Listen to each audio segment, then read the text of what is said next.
days, a long period, and out of 6, he solved 2 scientific errors. The remaining 4 of the creation of the universe, he does agree to it. That's good. And he says it's difficult to answer. The second point he touched on was regarding the scientific test of Mark, chapter number 16, verse number 17 and 18. And he said one of his friends by the name of Harry, what was the name was? In Morocco, he ate couscous. The Bible says, the King James Version as well as the New International Version, which Dr. William Campbell refers to, drink deadly poison, not eat, drink.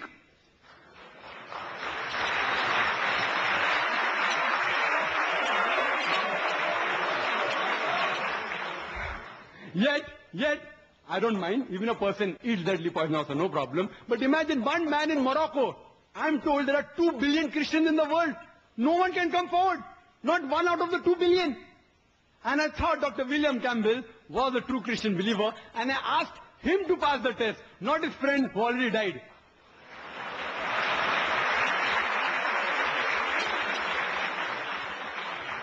And he said that blood came out of the mouth. Dr. William Campbell, and even I know very well, being medical doctors, that having poison, blood comes out, and we cure many people of poison, so what's so great?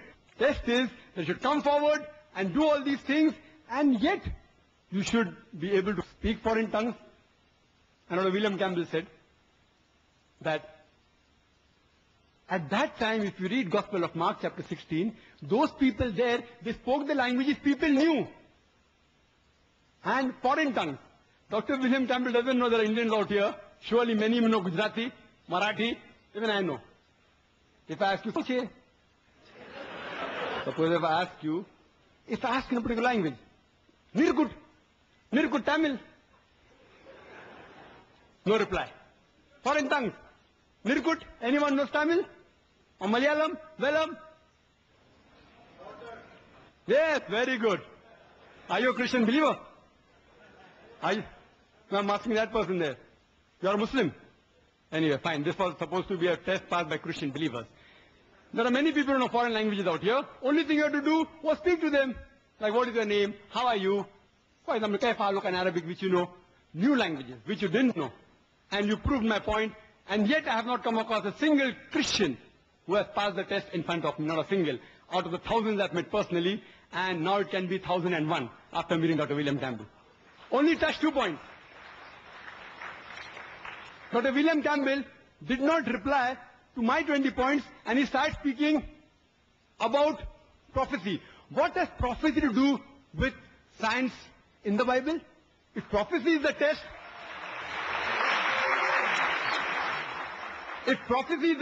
then Nostradamus' book should be the best book. Nostradamus' book should be the best book to be called the Word of God. It is not. He spoke about theory of probability. For the definition of theory of probability, how you can analyze with the Quran, with scientific facts, refer to my video cassette, is the Quran God's word? It's available in the foyer. I proved scientifically how can you use theory of probability. Dr. William Campbell used it on the basis of prophecy. If I want, I can try and prove his prophecy wrong. I don't want to do it.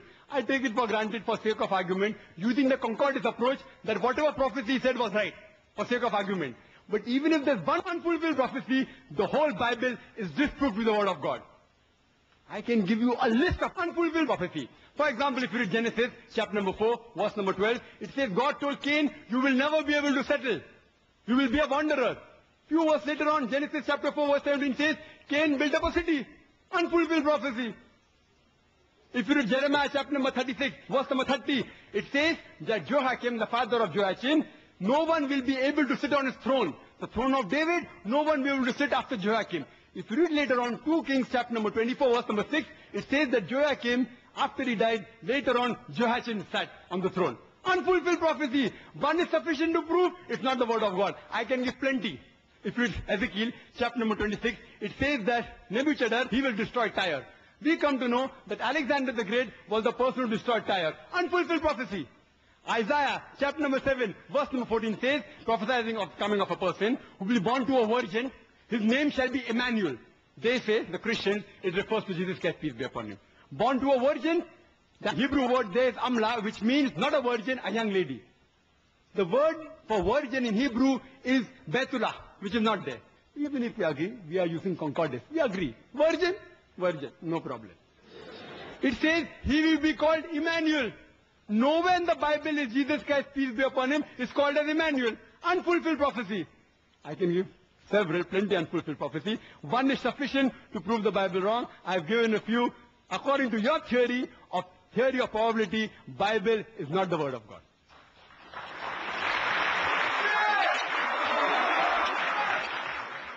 But William Campbell said that according to the Quran, Elijah won the battle. According to the Bible, Elijah lost the battle. Whatever it is, that doesn't mean that Bible is correct and Quran is wrong. If the statements differ in the Bible and the Quran, you are assuming Bible is the word of God.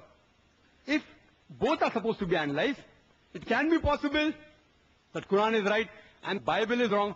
It can be possible Bible is right and Quran is wrong. It can be possible both are wrong. It can be possible both are right.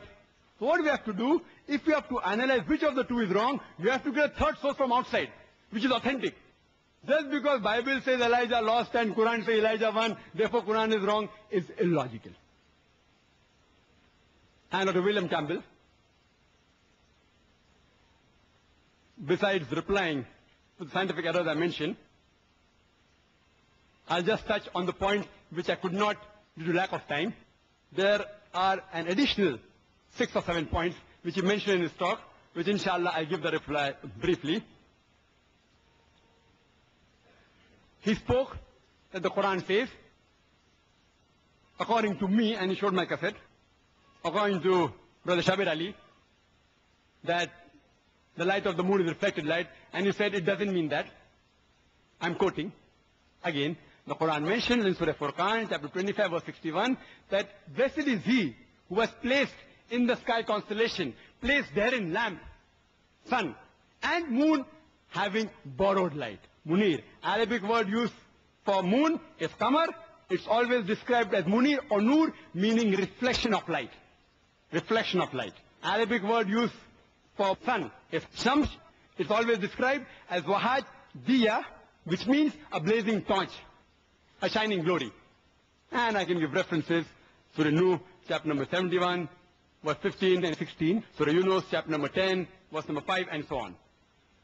And he said that if it means a reflection of light, and he quoted the Quran, Surah Nur, chapter number 24, verse number 35 and 36, that Allah subhanahu wa ta'ala is Nur samawati wal ard, is the light of the heaven and the earth. Read the complete verse and analyze what does it say. It says Allah is the light, Nur. It says Allah is the light of the heaven and the earth. It is a similitude like a niche, and within the niche there is lamp. The lamp word is there. So Allah subhanahu wa ta'ala has got light of its own and even reflected light, like you see a halogen lamp, which are here.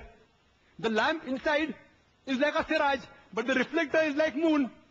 It is reflecting light. The lamp, the tube is having a light of its own, but the reflector of the halogen lamp is reflecting light. So both two in one. So Allah subhanahu wa ta'ala, alhamdulillah, besides having light of its own, as the Quranic verse says, in the niche there is a lamp.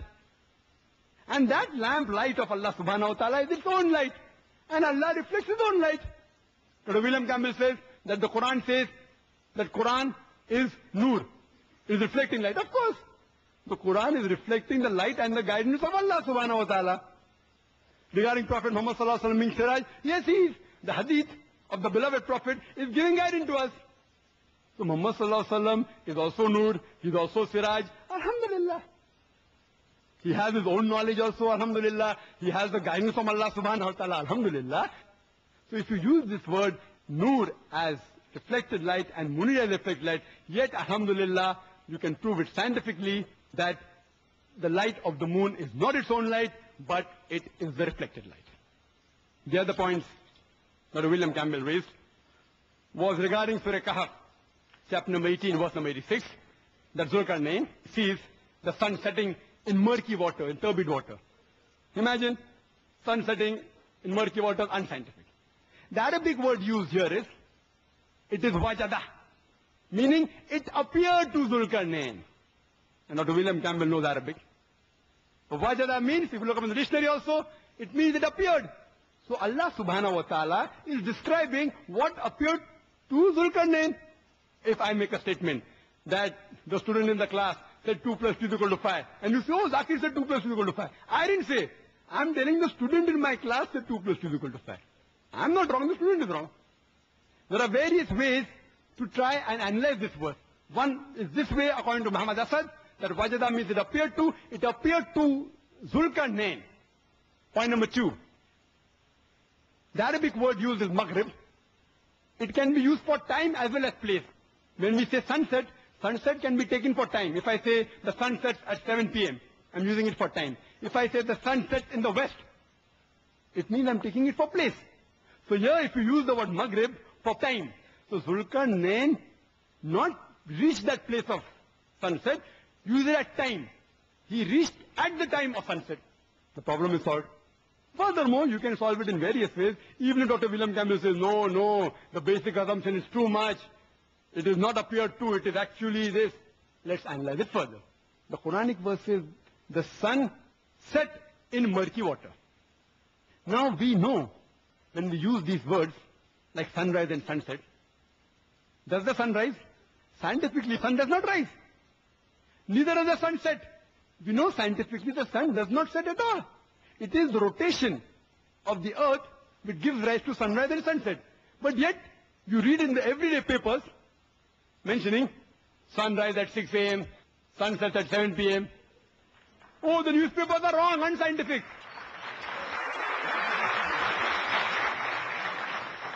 If I use the word disaster, oh, there's a disaster. Disaster means there's some calamity which has taken place. Literally, disaster means an evil star. So when I say this disaster, everyone knows what I mean is a calamity, not about the evil star. Dr. William Campbell and I know when a person who's mad, we call him a lunatic. Yes or no? At least I do, and I believe Dr. William Campbell also will be doing that. We call a person a lunatic. He's mad. What is the meaning of lunatic? It means struck by the moon. But that is how the language has evolved. Similarly, sunrise is actually, it is just a usage of word. And Allah has given the guidance for the human beings also. He uses so that we understand.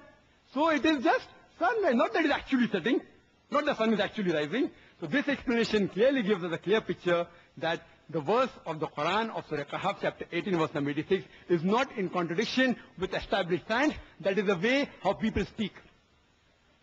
He quoted Surah Furqan, chapter 25, verse 45-46, that the shadow lengthens and prolongates. We can make it stationary. The sun is its guide. And in his book he mentions, does the sun move? Where does this verse say the sun moves? In Surah Furqan, chapter 25, verse 45-46, doesn't say the sun moves. And he writes in his book, we were taught in elementary school, and he said that also in his talk, that it is due to the rotation of the earth that the shadow prolongs and gets small. But what the Quran says, the sun is its guide. Today, even a person who has not gone to school knows that shadow is due to sunlight. Even a layman who has not gone to school knows that shadow is due to sunlight. So Quran is perfectly right. It doesn't say the sun moves and the shadow is caused. He's putting his own words in the Quran. The sun is its guide. It's guiding the shadow. Without sunlight, you cannot have shadow. Yes, you can have shadow without the light. It's a different thing. But here is referring to the shadow which you see, which is moving, prolonging, and becoming short. Brother William Campbell spoke about Solomon's death. Surah Sabah, chapter 34, verse number 12 to 14, and said that, imagine a person standing on the stick, and he dies and no one comes to know, etc. There are various ways to explain. Point number 1, Solomon, peace be upon him, he was a prophet of God.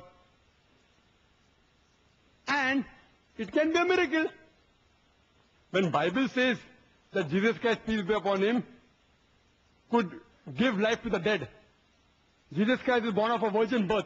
Which is more difficult to imagine? Being born of a virgin birth, giving life to the dead, or standing on a stick for a very long time? Which is more difficult? So when God can do miracles through Jesus Christ, peace be upon him, why can't he do a miracle through Solomon alayhi salam? Musa alayhi salam parted the sea. He threw a stick, stick became snake. Bible says that, Quran says that. So when God can do that, why can't God let a man rest for a long period? Anyway, I give him various different answers. Nowhere does the Quran say that Sulaiman alayhi salam rested on the stick for a very long period. Nowhere does it say. It just says that animal, maybe some say ant, maybe other animal of the earth came and bit. Maybe possible, maybe, that Sulaiman alayhi salam was just dead and any animal may have shook the stick and Sulaiman alayhi salam may have fallen down. But I assume I use the conflict approach with the Quran. Because irrespective whether you use the conflict approach or the concordance approach, the ayah I quoted in the beginning of my talk, Surah Nisa chapter 4 verse 82 says, أَفَلَا يَتَدَبَّرُونَ الْقُرْآنَ وَلَوْ كَانَ مِنْ عِنْدِ غَيْرِ اللَّهِ لَوَجَدُوا فِيهِ اخْتِلَافًا كَثِيرًا. Do they not consider the Quran with care? Had it been from anyone besides Allah, there would have been many contradictions. Irrespective whether you use the conflict approach or the concordance approach, if you are logical, you will not be able to take out a single verse of the Quran which is contradicting, neither a single verse which is against established science.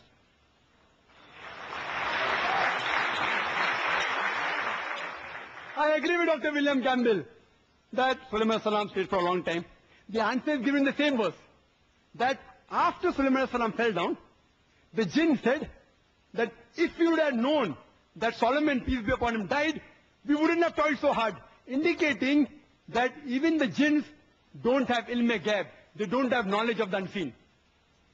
Because the jinn thought themselves to be very great. So Allah is teaching them that even they don't have ilm-e-ghaib.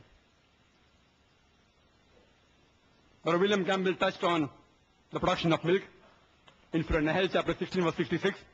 The first person who told about the circulation of blood was Ibn Nafis, 600 years after the revelation of the Quran.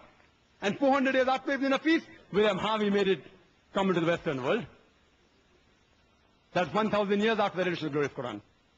The food you eat go into the intestine, and from the intestine the food constituents reach the various organs via the bloodstream, many a time via the portal system of liver. And it even reaches the mammary gland, which is responsible for production of the milk. And Quran gives this information of modern science in a nutshell in Surah Nahl chapter 16 verse 66, where it says that verily in the cattle is a lesson for you. We give you to drink from what is within the body, coming from a conjunction between the constituent of the intestine and blood, milk which is pure for you to have. Alhamdulillah, what we came to know recently, just recently in science means 50 years back, 100 years back. Quran mentions this information 400 years ago and repeats this message in Surah Mu'minun, chapter 23, verse 21. Brother William Campbell raised the point about animal living in community. The Quran says in Surah Anam, chapter 6, verse 38, we have created every animal that lives on the earth and every bird that flies in the air to live in communities like you. And Brother William Campbell says that, the spider kills the mate and the father, etc. Do we kill? And the lion does that, an elephant does that. He's talking about the behavior. The Quran is not referring to behavior. If Dr. William Campbell cannot understand the Quran, that does not mean Quran is wrong. The Quran says they live in communities, talking about the animals and the birds live in groups, in societies, like the human beings. It's not talking about behavior.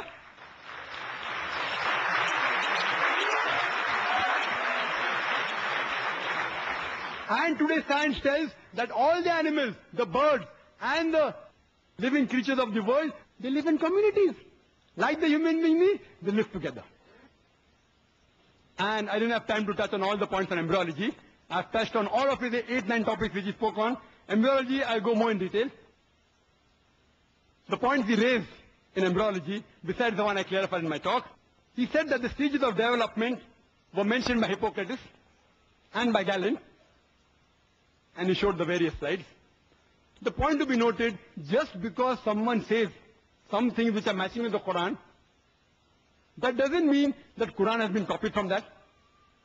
Suppose I make a statement, if I make a statement which is correct, which was said by somebody else earlier, that doesn't mean I've copied. It may be, it may not be. To use the conflict approach to the Quran, yes, he copied. Okay, fine. But let's analyze. The Quran doesn't take the things which were wrong from Hippocrates. If you would have copied, you would have copied everything. It is logical.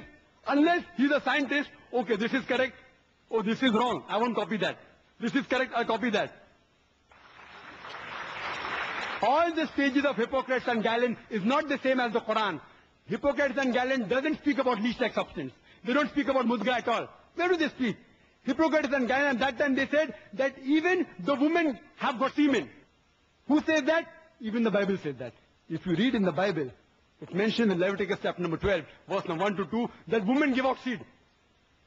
So actually Bible is copying from Hippocrates. And Bible says in Job, chapter number 10, verse number 9 and 10, that we have made the human being from clay, like poured out milk and curdled cheese. Poured out milk and curdled cheese is exact plagiarization from Hippocrates. Why plagiarization? Because surely that's not the word of God. That portion is unscientific. It was said by Hippocrates and Galen, the Greeks, that human beings are created like curdled cheese. And Bible copies that exactly. But Quran, alhamdulillah, as if you analyze and read the books of embryology, even of Dr. Keith Moore, he said that Hippocrates and the other people like Galen, etc., they did give a lot of things to embryology initially, as well as Aristotle. Many were right, many were wrong. And further he goes to say, in the Middle Ages, or at the time of the Arabs, the Quran speaks about something additional. If it was exactly copied, why would Dr. Keith Moore in his book give due credit to the Quran? He even gives due credit to Aristotle, to Hippocrates, but mentions there, many were wrong. That he doesn't mention with the Quran. That is enough proof that Quran wasn't copied from the Greek time. Regarding light of the moon was copied from Greeks. You will tell me that the world is spherical was copied from Greek. I know the Pythagoreans, the Greeks, lived in 6th century BC, who believed that the earth rotated. They believed that the sunlight was reflected. If Prophet Muhammad Nauz copied, why didn't he copy? They believed the sun was stationary. They believed sun was the center of the universe. So why did Prophet Muhammad copy the correct things and delete the things which were not correct?